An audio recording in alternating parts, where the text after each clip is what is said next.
লাল রঙের বিশাল এই বিল্ডিংটা শুধু একটা সরকারি অফিস নয়, এটা ভারতের ইতিহাসের এক নীরব সাক্ষী। 1777 সালে ব্রিটিশ ইস্ট ইন্ডিয়া কোম্পানির রাইটার্স অর্থাৎ ক্লার্কদের জন্য তৈরি হয়েছিল এই ভবন।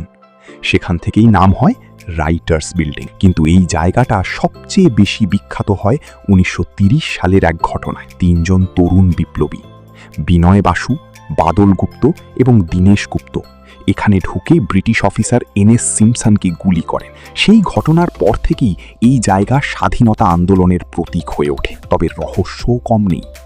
অনেক নিরাপত্তারক্ষী দাবি করেছেন রাতের বেলা ফাঁকা করিডোরে অদ্ভুত শব্দ, দরজা নিজের থেকে খোলা বন্ধ হওয়া, এমনকি ছায়ামূর্তি পর্যন্ত দেখা গেছে। আজও রাইটার্স বিল্ডিং ভারতের অন্যতম রহস্যময় ঐতিহাসিক স্থান হিসেবে পরিচিত। তুমি কি কখনো এই রহস্যময় বিল্ডিংয়ের সামনে গিয়েছো? কমেন্টে জানাও। আর এরকম আরও রহস্য জানতে ফলো করো।